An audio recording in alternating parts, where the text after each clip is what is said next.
Welcome back into ATL Day Ones, where you can find us free on YouTube, wherever you get your podcast. Just search Locked On Sports Atlanta.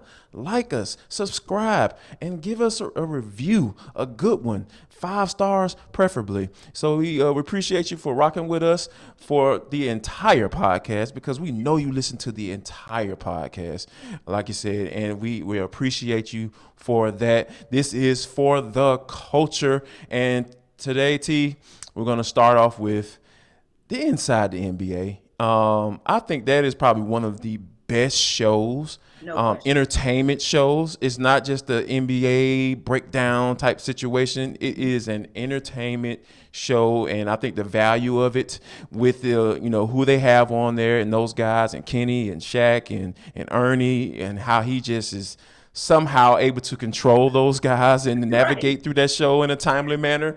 Yeah. I just really appreciate them, but they have done it again.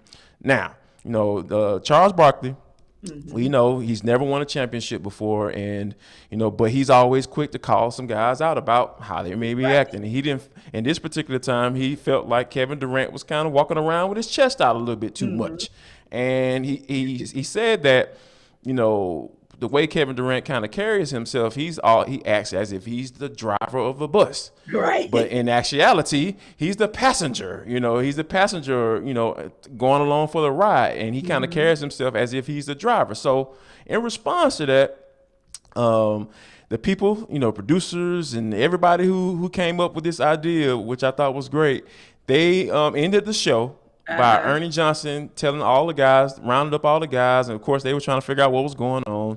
And Ernie walked out to one of those shuttle buses, and gave the keys to Chuck and said, "Hey, Chuck, here's the keys. You are the bus driver. You are the driver."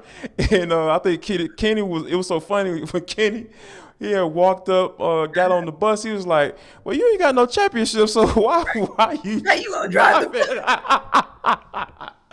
I mean, it was just so funny. And then they drove off and drove through the little the arm to kind of let people in and out. They just drove right through that. I just thought that was just hilarious. Like this is probably one of the best NBA related shows that have probably ever been put together. Agreed.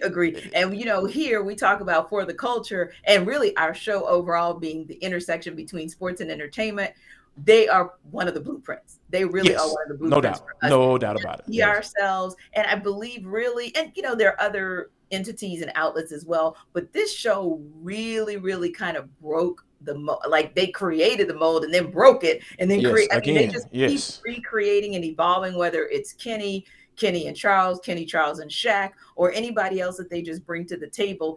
It's just so organic and beautiful. And they're still dropping knowledge. The thing about it is they are still sharing with us good insight about game, but they do it in such a fun way. And that I was like, every time you think that they have outdone themselves, they go do something else. And it's like, whoa, but you're right. Low key, they're doing the bus joke. And, Kitty tells Charles that he can't drive the bus. Well, really, none of you all need to drive the bus except EJ, because Ernie Johnson Jr. is who keeps the bus on point for that show. But exactly. When I heard it and then saw it, Jarvis, oh man, I just laughed hard. I was like, this is them at their best. Yeah, that's exactly. I think that's the goal for the show every day. All right, how can you guys be yourselves? Yes, and to be about you. That's our mantra as well, right here on ATL Day Ones, is just to be yourselves, and the sports is going to be right there on the table. But sometimes we're going to reach over and grab some entertainment as well. Yeah. And but speaking of reaching over, so Krispy Kreme, me being a native here in the city of Atlanta, yes, Krispy Kreme is a staple. Has been a staple in my household. Not so much nowadays because, I'm trying to get my figure right. This is a hashtag Jarvis walk outside in the summer with his shirt off. That's a long hashtag. I'm working on it. I'm working on that, T. I'm trying to shorten that bad boy up. I know they're supposed to be a little bit short for effect, but hey, that's what I got right now. But they have decided to offer up Cinnamon Toast Crunch donuts. T, let me read to you the 3 types that they have, right? Okay. Right. One is a glazed donut covered in cinnamon milk icing and bits of Cinnamon Toast Crunch cereal. Hmm. or you can get glazed donut topped with the either cream cheese icing or the dulce leche icing topped with pieces of cinnamon toast crunch cereal and a sprinkle of cinnamon sugar. What in the world? Oh my God! Like, even though I am so intrigued, I feel like my sugar just went to 1,000. Like, like what are we gonna do with this? Like, and it's supposed to go, and they're on sale now through May 5th.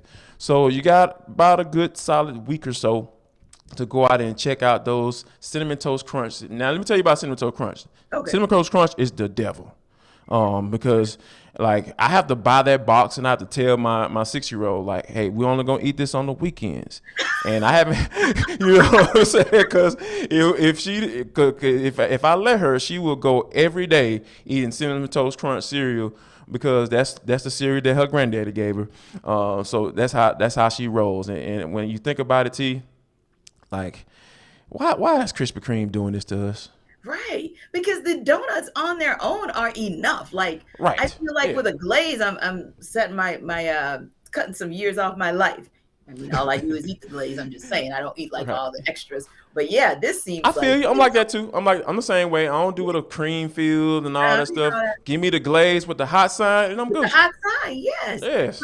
But I will say the cream cheese is probably the one that just got me. When you mentioned cream cheese, I was like, ooh, I Come on. might actually have to try it. And if we do, if either one of us does Ooh. try it, we promise to come back here and tell you guys whether or not we give it a thumbs up or a thumbs down. Indeed, it's definitely gonna have to be on the Saturday when I have my cheat day. So Yes. yeah, you Yes, know, on a Saturday when he has his cheat day, or on Friday if Jarvis and I don't come back here on Friday morning with the pick we want to see at number 8. Just saying.